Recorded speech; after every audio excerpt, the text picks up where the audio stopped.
I'm speaking of hot and grilling.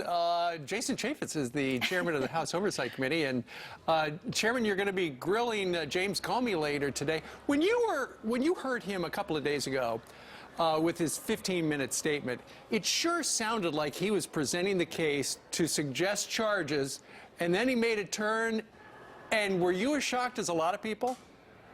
I was. I mean, listen to the fact pattern laid out by the Director Comey, and clearly Hillary Clinton lied, misled the American public, put people in jeopardy, took classified information and put it in a non-secure format. Anybody else out there, they would already have handcuffs on them and be in jail, and yet he came to the conclusion not to prosecute.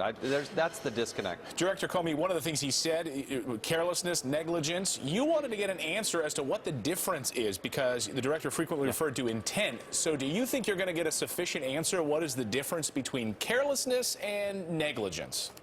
Exactly.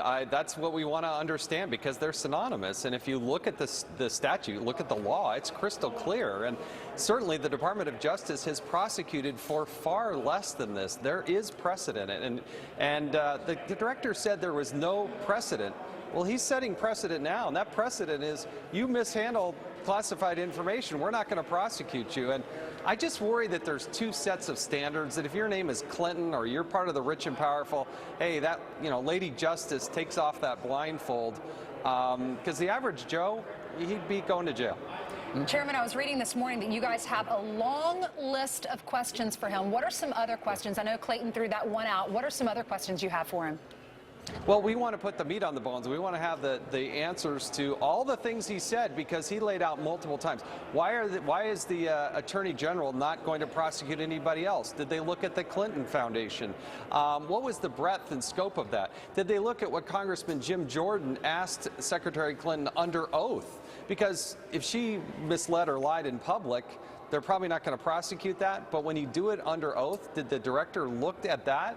Because clearly she said something is in direct contrast to what the FBI found. Yeah. Paul Ryan, Speaker of the House, has sent a letter to the Director of National Intelligence, James Clapper, asking him to deny access for Hillary Clinton to get these presidential candidate classified briefings. Do you think, given the fact that now we know that she has been unreliable in keeping state secrets, do you think she should get the classified briefings? Well, look, the FBI is making that determination. That's a pretty serious authority to say that she mishandles and is careless with classified information. Classified information is there for a reason. It puts people's lives in jeopardy if it gets out. And so, do we entrust her to do that? I wouldn't. And so, the ultimate jury is the American people, but I think Paul Ryan is right in this case. What's next for, this is a broader question, too, about just security at this level. And Dana Perino last night on the Kelly File talked about that there's just a level of arrogance here, that if you're at a certain level that you can just decide what you want to do. She was offered the State Department email from the very beginning, never even set up the email account. Yeah. Should there be some sort of directive going forward to make sure that these things don't happen? She set up her own private domain on the exact same day that she started her Senate confirmation. That, to me, is intent that the director says was not there. The intent was to make sure that those emails that were going back and forth with her never saw the light of day. And that's wrong on so many levels. And as a government employee, that's just not what you're supposed to do in the executive branch. Dana Perino also talked about how when she had so much classified information in her brain, she said she just has it stored in a little compartment. And she said still to this day, she does not talk about that information because it was classified. And here we have someone running for president who is sharing this information. It could have been read by other people who are hacking into her emails. We still don't know at this point if that ever happened. Well, the FBI director said it might have happened. Exactly. But why did she put the country at risk?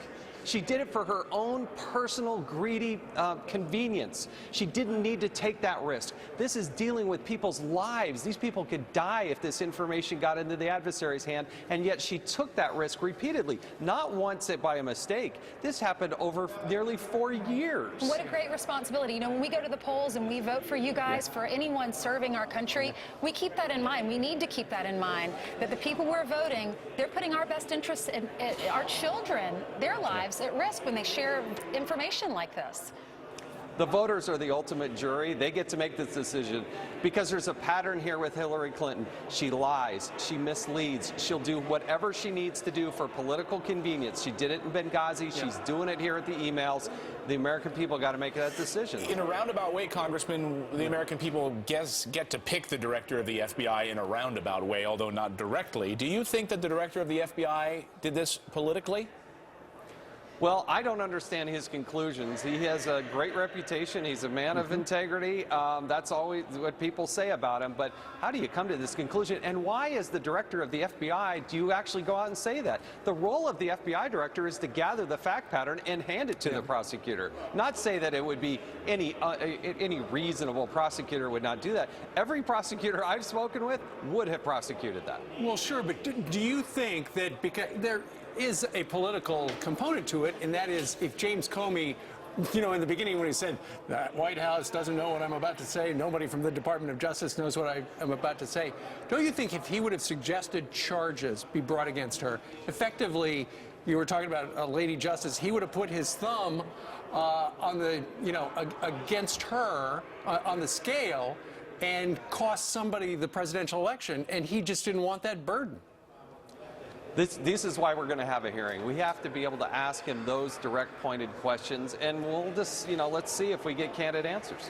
And even one further question beyond Steve's question, which is the idea that we had Judge Pirro on the show last week. She says Comey would not want a constitutional crisis on her hand, and Hillary Clinton laid this bare a few months ago when she said, look, everyone in Washington knew about this, meaning the White House knew about this. President. And therefore, that's why Director Comey wouldn't want a constitutional crisis. It goes all the way up to the White House. Do you buy that argument?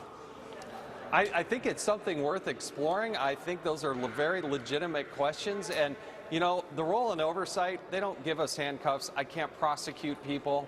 I can't indict people. But what I can do is help shine light on it. And that's what we're doing today, and we will continue to do, is to maximize the sunlight on this issue. It is of vital importance, and it is of national importance. All right. We'll be watching this morning, 10 o'clock this morning, a few more hours. Yes. Thank you, Chairman.